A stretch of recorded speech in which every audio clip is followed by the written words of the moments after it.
What is up, everybody, and welcome to Studio de Jefre, where it's fairly official. Kellen Moore will return to the Dallas Cowboys as the offensive coordinator because the head coaching job in Miami has gone to Mike McDaniel, the San Francisco offensive coordinator. And I'm very sorry to everyone because I know for a lot of people this is going to make you very sad. I also am proud to have become, hold on now, this can be okay, guy. That's the guy I've become for Cowboys Nation, and you're welcome for that. It also means that people get really mad at me because they're like, why don't you just get mad and tell them their stupid heads? One thing that I just want to point out about Kellen Moore is I share frustrations of people who think that perhaps he ain't the best OC around because he doesn't seem to run the ball in a very creative fashion. He doesn't seem all the time to scheme things to make easy on the quarterback or the offense. But I also think it's worth noting that his results, 3 years of an offensive coordinator, and I'll pop them up for you here.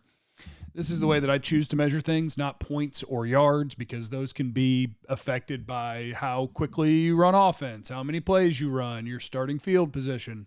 So instead, I use expected points added per play and your success rate. In 2019, Kellen Moore as an OC with the Cowboys offense had the best offense in the league in terms of success rate and the third best offense in the league in terms of EPA per play. Very, very, very, very, very good. 2020, before he lost Dak, 17th in EPA per play, not great. Third in success rate, very good, which means you were still having successful plays, just not as many big plays. And last year, you had the 8th best offense in football. That's what you had overall. 8th best offense in football, which is probably not what you want. You'd like to be better than that. I expected them to be better than that. But at the same time, when for over half a season you just can't block to save your life, it's going to be hard to have a successful offense. C.D. Lamb told us this on the air on 105.3 The Fan when it was like, do you guys feel like you should have bigger numbers at wide receiver like you and Coop? You're such great players. Why don't you have 1,500 yards? He said, well, when teams are playing us in shell coverages, you're just not going to have receivers put up huge numbers. Just not going to be the way it goes. So again, the Cowboys offense comes back to the biggest thing is the biggest thing. And the biggest thing is what in the world happened to your offensive line the last 2 months of the season, and why could you not consistently block for run plays, and why could you not protect against 4 rushers? That is off-season goal number 1, which is why, to me, Kellen Moore was not my number 1 target in the crosshairs if you wanted to talk about a coach that needed to be changed. If they changed out Kellen Moore, I would have said, that's fine. If they don't, which now it appears they're not, I say, that's fine too. What you got to do is figure out how to block.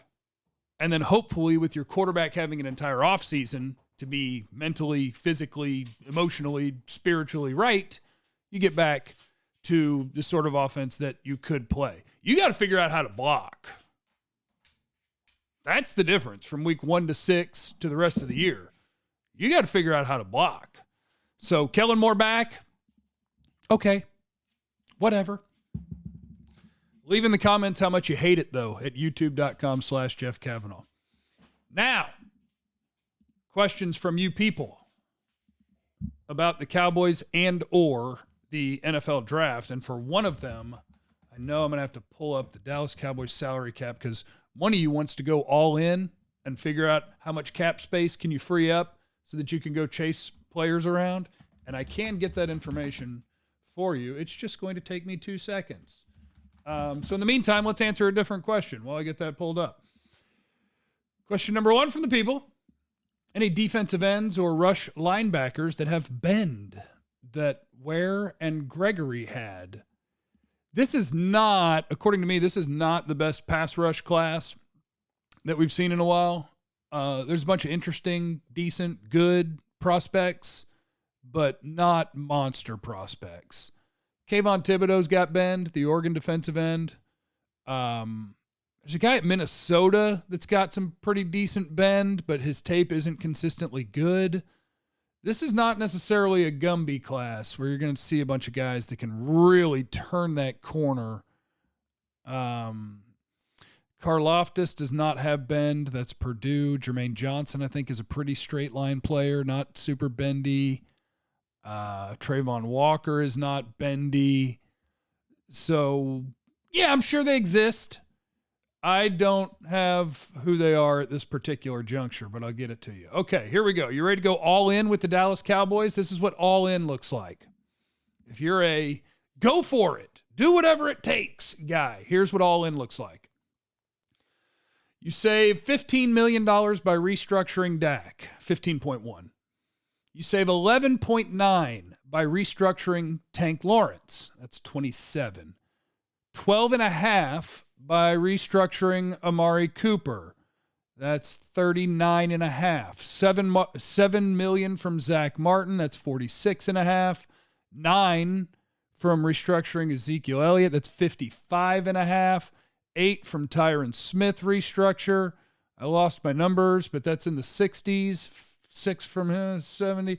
You can save like $70 to $72 million. Restructure Lyle Collins, and that's it. Your restructures would be LC, Tyron Smith, Zeke, Martin, Cooper, Lawrence, Dak. And that is 17 and 5 is 22 and 7 is 29 and 12 is 41 and 12 is 53 and 15 is 68. Then you add up the hundreds of thousands. Yeah, over $70 million, which would put you, because you're over by 21, it puts you $49 million under the salary cap. You keep Randy Gregory. You keep whoever else you want. You could add a big name free agent or two. And then we get right back here next year, except in deeper doo-doo with all these contracts. And you're stuck with Zeke for longer, and Tyron's numbers go up, and all the guys I named, their numbers go up. But yeah, the all-in approach does exist.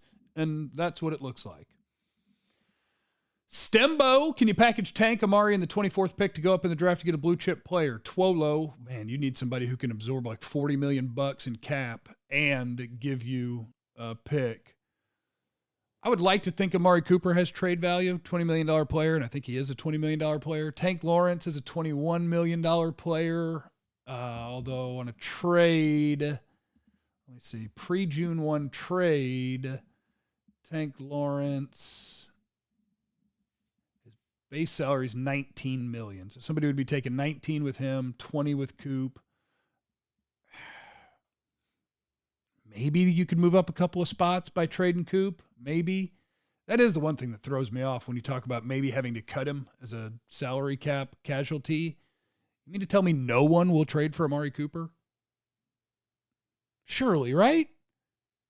That's not a $20 million player?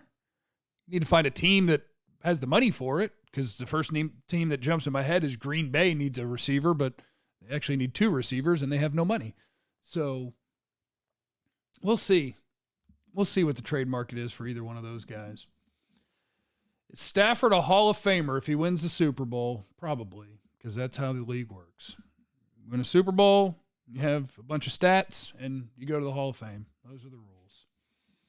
With Amari rumored to be on the way out, do you use one of your first 3 picks on a wide receiver? I believe yes. I believe the Cowboys, if you don't have Amari Cooper, then you have CeeDee Lamb, Simi Fehoko. Maybe you use Amari's money to keep Gallup and still have money left over for either Cedric Wilson or Malik Turner.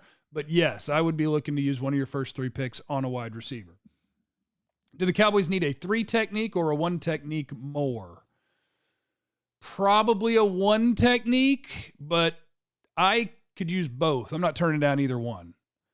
You have to think about this in terms of, I know I'm viewed as too optimistic, but I'm going to ask you guys or anybody out there to make sure you're letting go of your homerism and embracing the realism. Neville Gallimore, he's got something. Oso Odighizuwa, he had a nice start to the season. Tristan Hill, he's got something. Those are your 3 techniques. Your non-big boy. The big boy lines up between the center and the guard. That's the 1 technique. He gets to wrestle 2 people. 3 technique lines up over the other guard. He gets to wrestle 1 person, right? Your 1 technique is who? Bohanna? Carlos Watkins back? The 1 technique is probably a bigger need because you have bodies at the 3. But the 3 is also supposed to be an impact position. So is Neville Gallimore an impact player? No. Osa, no. Hopefully can be, but no. Tristan, no. Teams that have Aaron Donald and Chris Jones and what Geno Atkins was. That's a 3 technique. Those are the dudes. Cowboys have guys you get by with that aren't going to kill you, but you want a dude. So if you want to fire again at that spot in the draft, I'm for it. Go get you one. You can follow along at youtube.com/Jeff Cavanaugh. I'll do way too many mock drafts, and we'll figure out a whole bunch of these names. All right, so Kellen Moore's back, and there's your mailbag. I got some stuff I got to go do. Remember, you have no idea what anybody's going through, so be cool to everyone. I love you. Bye.